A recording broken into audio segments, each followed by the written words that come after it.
来是这个台铁来办活动，大家来拼看铁路便当食的上好食。除了台湾有30间的业者来参加之外，日本、瑞士甲法国嘛拢来参加。西武铁道味噌猪肉饭，美味しいお弁当ぜひ食べてください。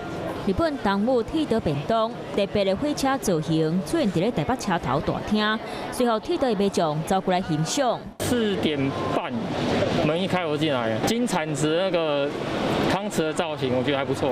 提订贵的号码牌，就算爱等1-2点钟嘛甘愿。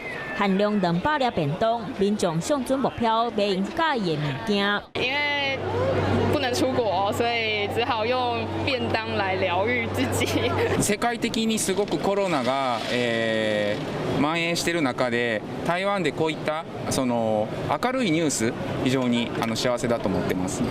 因为疫情未当去日本耍，今日当买日本铁路便当，代替第6年举办铁路便当节。今年减真侪外国的气氛，不过加真侪故乡味。台铁怀旧排骨便当，代替经典的铁路便当，用全新设计出发。不过代替办喜事，局长张正元煞临时无来，由副局长代替伊上台，因为前一天代替519铁路登记的事件。